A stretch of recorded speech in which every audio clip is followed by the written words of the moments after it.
आज Doubtnut app download करें। Doubtnut पर अपने सभी गणित, रसायन विज्ञान, भौतिक विज्ञान और जीव विज्ञान के डाउट्स का करो सफाया। बस प्रश्न की फोटो खींचो, एक ही प्रश्न को क्रॉप करो और तुरंत वीडियो सोल्यूशन पाओ। अभी डाउनलोड करें। हेलो स्टूडेंट, प्रश्न है विद्युत चुंबकीय विकिरण क्या है? विद्युत चुंबकीय विकिरण के मुख्य भागों को उनकी आवृत्ति तथा उत्पादक स्रोत के आधार पर किस प्रकार वर्गीकरण किया गया है? तो देखिए, यहाँ जो एक डायग्राम आपको बताया गया है, इसमें विद्युत चुंबकीय तरंग है, उस विद्युत चुंबकीय तरंग के भागों को दर्शाया गया है। तो देखिए, यहाँ पर जो विद्युत चुंबकीय तरंग है उसमें सबसे पहले जो विद्युत चुंबकीय तरंग है वो है गामा। तो सबसे पहले तो आपको पहले इस डायग्राम को देख लीजिए कि ये इसके जो तरंगे होती है या विकिरण होती है उनको आवर्ती के क्रम में इस तरह संयोजित किया गया है। सबसे पहले है गामा किरणें, फिर एक्स किरण, फिर पराबैंगनी, फिर अवरक्त, सूक्ष्म तरंगे और रेडियो तरंगे। अब देखिए, यहाँ पर पूछा कि विद्युत चुंबकीय विकिरण क्या होता है, तो सबसे पहले इसके बारे में डेफिनेशन लिखते हैं। विद्युत चुंबकीय विकिरण क्या होता है? वे तरंग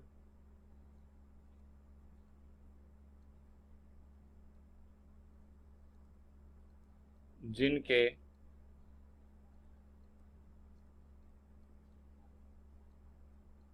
संचरण हेतु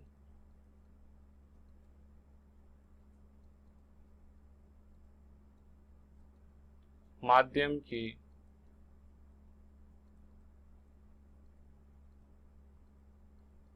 आवश्यकता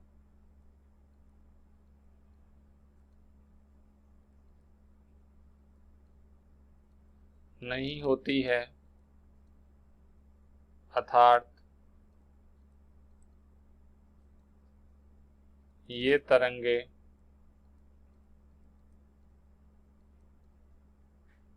या विकिरण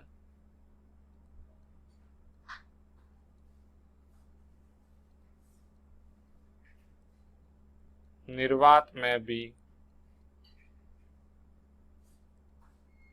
गमन कर सकती है।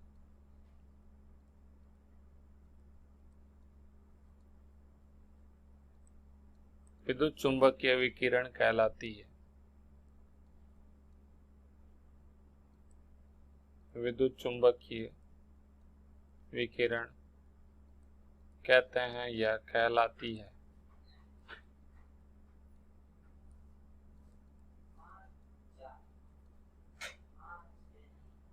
ये जो तरंग है विद्युत चुंबकीय तरंगे, इन तरंगों के निर्वात में वेग है वो प्रकाश के वेग के बराबर होता है, और प्रकाश का जो वेग है वो प्रकाश का वेग होता है 3 × 10⁸। इनका जो वेग होगा वो वेग होगा 3 × 10⁸ मीटर पर सेकंड। अब देखिए, इनमें कहा गया कि इनके मुख्य भागों को आवर्ती के तथा उत्पादक स्रोत के आधार पर वर्गीकृत कीजिए।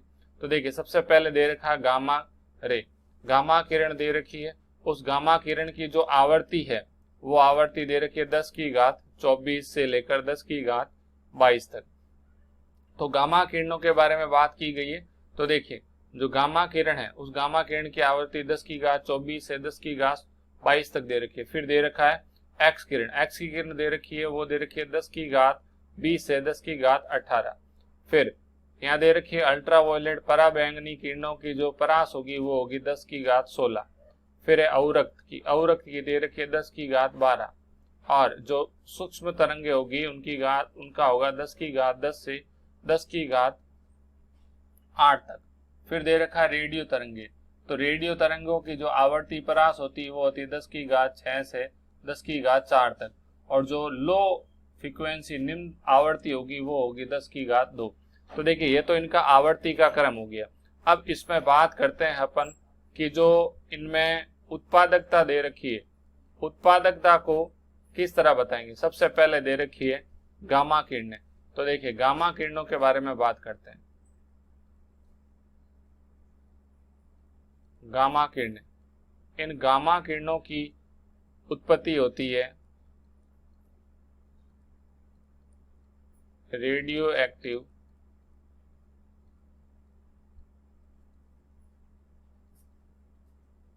नाभिक के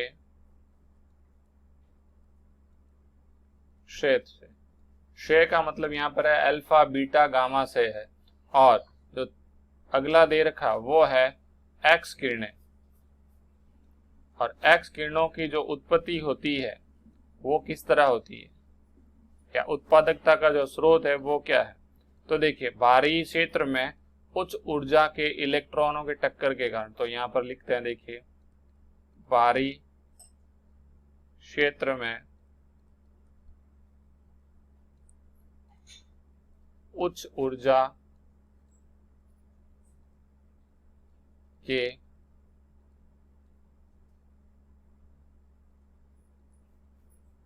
इलेक्ट्रॉनों के टक्कर के कारण एक्स किरणों की उत्पत्ति होती है।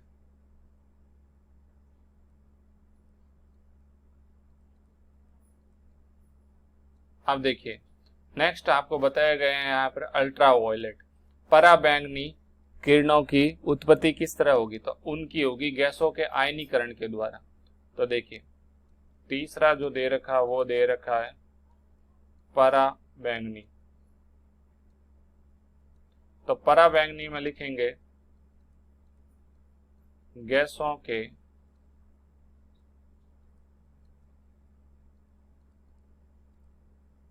आयनीकरण के कारण पराबैंगनी किरणों की उत्पत्ति होती है।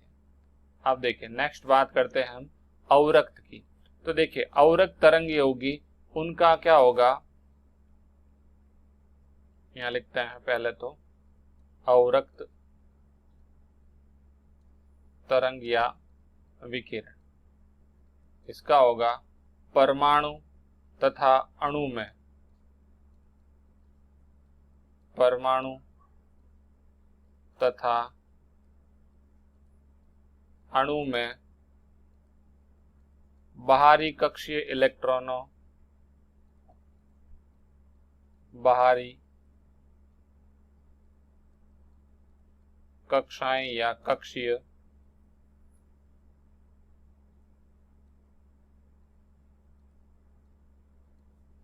इलेक्ट्रॉनों के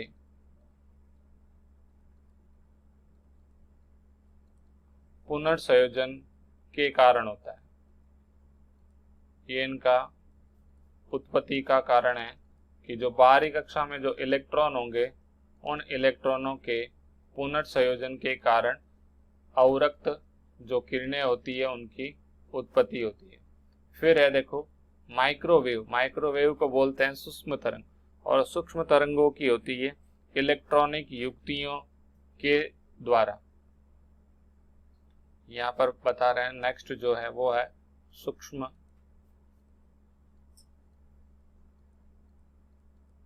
तरंगों की जो उत्पत्ति बताई गई है वो बताई गई है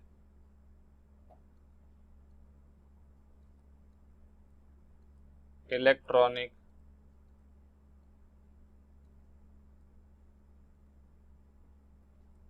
युक्तियों के कारण। और इलेक्ट्रॉनिक युक्तियों में भी कौन कौन सी है, जैसा दे रखा है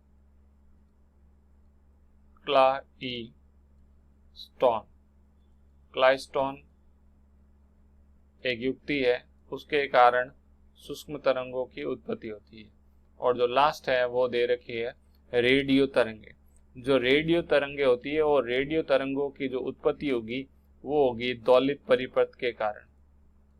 जो रेडियो तरंगे होती है वो होती है दौलित या दौलित परिपथ द्वारा। ये जो बताया गया है इस पूरे लेक्चर में, इस क्वेश्चन में यही बताया गया है कि जो विद्युत चुंबकीय विकिरण होती है उन विद्युत चुंबकीय विकिरणों के बारे में। तो पहले विद्युत चुंबकीय विकिरण के बारे में बता दिया, फिर इन तरंगों को आवर्ती के आधार पर किस तरह वर्गीकृत किया गया वो बता दिया। फिर यहाँ पर जो आपको बताया गया वो बताया गया है उत्पादकता के आधार पर विद्युत चुंबकीय विकिरण किस तरह कार्य करती है उसको बताया गया। Thank you. कक्षा 6 से 12वीं से लेकर नीट, IIT, JEE वो एडवांस के लेवल तक 1 करोड़ से ज्यादा छात्रों का भरोसा। आज ही डाउनलोड करें डाउटनेट ऐप या व्हाट्सएप करें अपने सारे डाउट्स 8400 400 400 पर।